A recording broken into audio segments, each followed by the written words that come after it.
Welcome to my new vlog. Hello guys, welcome to my new vlog. धेरै दिनपछि तपाईँहरूलाई मेरो ब्लगमा स्वागत छ। म छु रसुवा टिमुरेमा। यहाँ देख्न सक्नुहुन्छ पार्किङ। हामी चाहिँ गडी जान लागेको, गाडीमा गाडी लिन लैजान लागेको। त्यसपछि हाम्रो प्याकिङ लिस्ट हुन्छ। खासै प्याकिङ लिस्ट भएको चाहिँ धेरै देखाउँदिन होला है।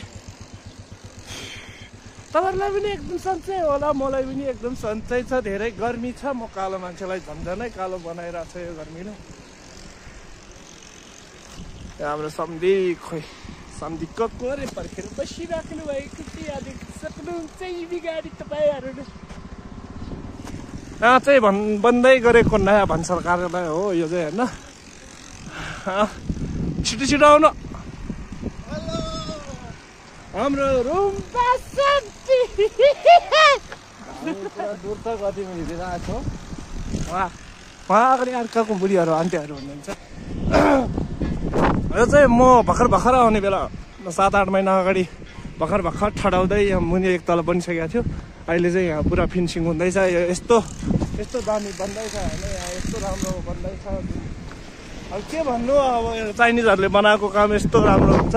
नेपालीहरूले बनाएको चाहिँ कस्तो हुन्छ भनेर देखाउनलाई यहाँ नेपालीले बनाएको यो एउटा रोड हो। ल अब अलिक माथि हाम्रो चाइनिज बाजेले प्यारेङ गर्दैछ। तल खोला देख्न सक्नुहुन्छ। यो खोला चाहिँ पुरै सुक्या छ, पुरै। अहिले यत्रो सानो खोला छ, भोलि पर्सि बर्खामा यो पुरै खोला भर्छ। अहिले चाहिँ खोला किन सानो भएको रे सम्झि? अहिले माथि खोला भित्रभित्र यो भित्रभित्रै हालेको छ। यो भित्रभित्र मलाई पनि थाहा छैन कहाँबाट हालेको हो। त्यही भएर खोला सानो भएको छ। नयाँ गाडीहरू छिटेको छ।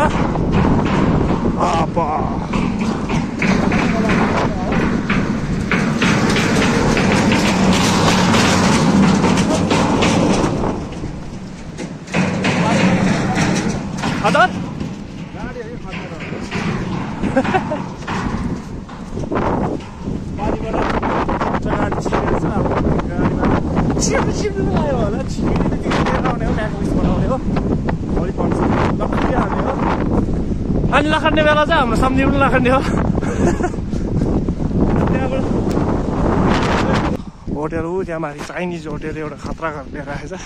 चाइनिजले पुरै सिङ्गै घर लिएर राखेको रे। अब हामी चाहिँ त्यो खोला पसिसक्यो।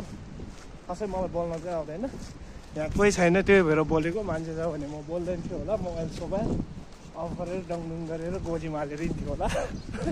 मान्छे कोही देखेर त्यही भएर बोलेको। सम्झि मान्छे नहुने ठाउँमा त म यस्तो खतरा बोलिदिन्छु नि। अब के गर्नु, मान्छे हुने बेला बोल्नु सक्दैन। त्यो देख्न सक्नुहुन्छ इभी गाडीहरू टन्ने। यता पनि भिड, उता पनि भिड। मलाई मनमा परेको छ साह्रै नराम्रो कि हामी गाडी नपुग्ने भयो। हाम्रो गाडी यहीँ उता पर्खिरहेको छ। अनि यहीँबाट फर्किने हो घाटी खोलाबाट। त्यस यहाँसम्म चाहिँ डेन्जर नै हिँड्ने हो होइन। अब के गर्ने, अब हामी यहीँ घाटी खोलाबाट फर्किने हो। यहाँ एउटा गाडी आउँदैछ गरेर।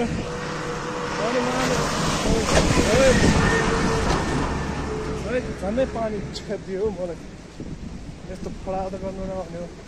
यहाँ इभी गाडीको सिसा छल्लाङ थुर्लुङै फुटाइदिएको छ। कुन चाहिँ फुटायो होला, मैले त फुटाएको छैन। अब कहिले फुटायो होला होइन।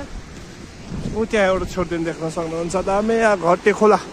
त्यहाँ घटे खोलामा अलिकति माथि गएपछि सानो पौडी रहेछ। त्यहाँ चाहिँ माछा, नाङ्गे माछाहरू पाउँदो रहेछ। एउटा हो भन्ने सिनो ट्रकको एउटा ब्रान्ड आएर बसेको छ। कसलाई अर्डर गरे होला। यो गाडी यहाँ बसेको धेरै बनाएको छ। जति नै अब कसले अर्डर गरे होला। अनि अहिलेसम्म भन्छ हुँदै बसिरहेको छ। यहाँ पछाडि मैले देख्न सक्नुहुन्छ छिटो बनाउनु मन लाग्छ। यहाँ आउँदा हुन्छ। अनि ऊ त्यहाँ माथि के हो सम्झि? आर्मीको हो। आर्मी क्याम्प चाहिँ माथि डाँडामा बसिया रहेछ। यहाँ रोडमा दुश्मन आयो भने सँगै दिउँ मलाई भनेर अलिक डाँडामै बसिया रहेछ। अनि यहाँ हिँडेको गरिरहेको छु हामी चाहिँ। गएर लोड गर्नलाई तयार गर्नु हो। गाडी चाहिँ यहीँदेखि पाइन्छ। यो सबै गाडी माथि केरुङमा गएर सुनेर सुन बोक्ने हो। यत्रो यहाँबाट लाने बेला डलरलाई पनि माथिबाट ल्याउने सुन्ने हो। देख्न सक्नुहुन्छ यस्तो बबाल गाडीहरू, सुन बोक्ने गाडीहरू।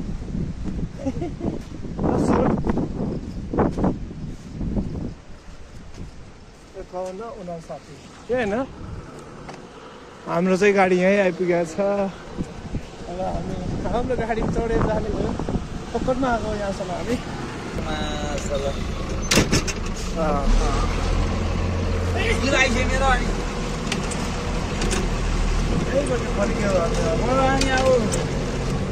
मेसेज गर्छु, मेसेज हल्को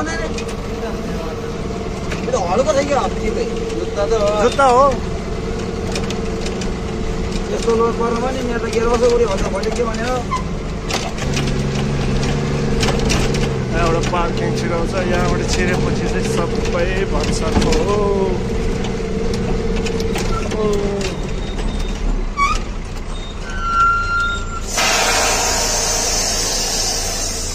साप्तीले चलाउनु भएको छ गाडी साप्तीले।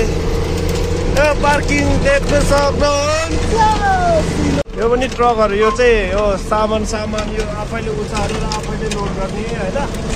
अनि त्यहाँ डबल टायरवाला कास्ताकीवाला सिनो ट्रक पनि आएको छ। यस्तो दामी गाडीहरू नेपालतिर चाहिँ चाइनाबाट होइन। यो हाम्रो घरमा गएपछि काठमाडौँ जान्छ। काठमाडौँ गएपछि सहर लाएर म के बोक्न लाउने हो। केही वर्षपछि खटारो हुन्छ। यस्तो दामी ट्रकहरू, यसको पिकअप यस्तो दामी हुँदो रहेछ। मैले सुनेको देखेको। अब पार्किङ छैन क्या जाने बाटो। अनि त्यहाँ पार्किङ आलीबाट पो जानुपर्छ। यहाँ चाहिँ गोदाम बन्दैछ। एउटा गोदाम तयार भइसकेको छ, रेडी भइसकेको छ। यो उता पुरै पार्किङ हो। अनि अब हामीले चाइनिजहरू काम गर्ने सबै चाइनिजहरू पनि कस्तो हुँदो रहेछ काम गर्ने भनेपछि।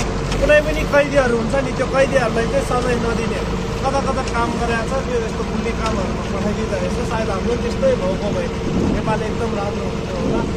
यहाँ देख्न सक्नुहुन्छ अब भित्र पार्किङमा छिरिसकेको छ इभी गाडीहरू छ। हाम्रो चाहिँ गाडीहरू सबै उता छेउमा छ। हामी उता छेउमा गएर हाम्रो चारवटै गाडी सबै राख्ने हो। त्यो गाडी पहिला आइसकेको छ। अब यही एउटा मात्रै बाँकी हो। अनि यहाँ देख्न सक्नुहुन्छ गाडीहरू पुरा लाइन लगाइरहेको छ। लाइन यहाँ इभी गाडीहरू पनि छ कति धेरै। तपाईँहरूलाई इभी गाडी चाहियो भने मलाई सम्पर्क गर्नु होला। म एउटा इभी गाडी किनेर पठाइदिन्छु।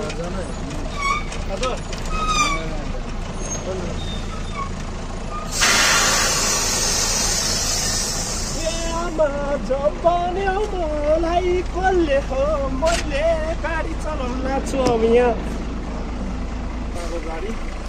यहाँ एउटा गाडी अगाडि हाल्न लाग्छ। अनि हाम्रो पछाडि रुममा सम्धि गाडी तताउँदै हुनुहुन्छ होइन। एकदम गर्मी भइरहेको छ यार। हाम्रो पनि गाडी कहाँ चाहिँ हाल्ने हो मलाई केही थाहै छैन यार। कस्तो बन्द भयो।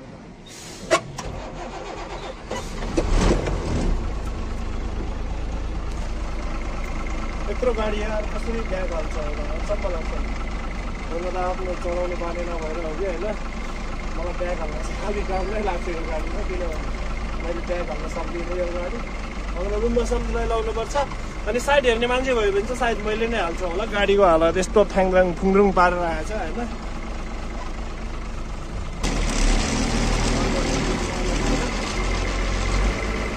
यस्तो ठाउँमा